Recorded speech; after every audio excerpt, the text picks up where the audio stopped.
സന്ധ്യയ്ക്ക് വിളക്ക് വയ്ക്കാൻ പോകുന്നതാണ് കേട്ടോ കാണുന്നത്. ഈ വീഡിയോ എനിക്ക് തോന്നി ഇങ്ങനെ എടുക്കാമെന്ന്. കാരണം നമ്മൾ എന്ത് ചെയ്യുമ്പോഴും ദൈവത്തിൻ്റെ ഒരു അനുഗ്രഹം കൂടെ വേണമല്ലോ. നമ്മുടെ വിശ്വാസം ഓരോരുത്തർക്കും ഓരോ വിശ്വാസമായിരിക്കും. അപ്പോൾ എനിക്ക് തോന്നി ദൈവത്തിനെ തൊഴുതുകൊണ്ട് തന്നെ ഈ വീഡിയോ തുടങ്ങാമെന്ന്. പുറത്ത് ഇരുട്ടായി തുടങ്ങി കേട്ടോ. സന്ധ്യയ്ക്ക് വെക്കേണ്ട വിളക്കാണ്. ഞാൻ ഇന്ന് വയ്ക്കുമ്പോഴും വൈകും. കാരണം കുട്ടികളെയൊക്കെ മേല് കഴിക്കലൊക്കെ കഴിഞ്ഞ് വരുമ്പോഴേക്കൊക്കെ 6:45 7 മണിയൊക്കെ ആകും. എന്നാലും വിളക്ക് വച്ചില്ലെങ്കിൽ മനസ്സിനൊരു ബുദ്ധിമുട്ടാണ്. അങ്ങനെ അതേ വിളക്ക് വെച്ചു. ഒരു പൂവ് നമ്മുടെ ഇവിടെ നിന്ന് ഒരു പൂവ് പൊട്ടിച്ചെന്നും വയ്ക്കാറുണ്ട്. അത് വയ്ക്കുമ്പോൾ ഗൗരി ഓടി വരും, പൂ കൊടുക്കും. ഇതൊക്കെ തന്നെ ഇവിടെ എന്നും കലാപരിപാടി. അങ്ങനെ അപ്പോൾ നമുക്ക് ഇന്നത്തെ കുഞ്ഞു വീഡിയോയിലേക്ക് പോകാം.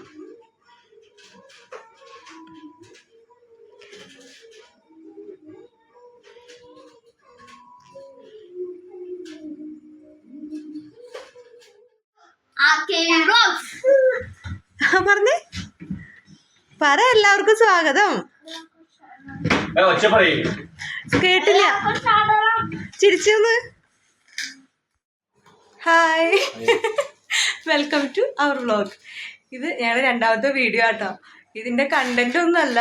ഇന്നലെ ഞങ്ങളൊരു വീഡിയോ ഇട്ടിരുന്നു. 24 മണിക്കൂർ ആയിട്ടില്ല. അതിന് 66 സബ്സ്ക്രൈബേഴ്സ് ആയിരിക്കുന്നു. ഞങ്ങൾക്ക് തന്നെ വിശ്വസിക്കാൻ പറ്റണില്ല. വ്യൂവേഴ്സ് ഉണ്ട്. ചെയ്തേക്കണതൊക്കെ പേഴ്സണലി പരിചയമുള്ള ആൾക്കാരാണ്. നമ്മളോടുള്ള സ്നേഹം കൊണ്ട് സബ്സ്ക്രൈബ് ചെയ്ത് വിട്ടേക്കണത്. അത് ഞങ്ങൾക്കറിയാം. എന്തായാലും നിങ്ങളുടെ സ്നേഹത്തിനൊക്കെ ഒരുപാട് നന്ദി. പുതിയ പുതിയ കണ്ടന്റുകൾ കണ്ടുപിടിച്ച് ഇടാം. അപ്പോൾ സബ്സ്ക്രൈബ് ചെയ്തേക്കണ എല്ലാവർക്കും നന്ദി. ഇല്ലാത്തവർ ചെയ്യുക, ലൈക്ക് ചെയ്യുക, ഷെയർ ചെയ്യുക. Thank you. അങ്ങനെ വീഡിയോ എടുക്കലും കഴിഞ്ഞു. ആള് പോവാണ്. ഇത് RKV വ്ളോഗ്സിലെ 6 രഞ്ജേഷ് ചേട്ടൻ. ഒരു പ്രവാസിയായിരുന്നു. ഇപ്പോൾ ഒരു 5 വർഷമായിട്ട് ഞങ്ങളുടെ നാട്ടിൽ ഷോപ്പ് നടത്തുന്നു. TikTok food court bakery. ഈ ഭാഗത്തുള്ള ഒരുവിധ ആൾക്കാർക്കൊക്കെ അറിയാം. ഇത്രേ ഉള്ളൂ.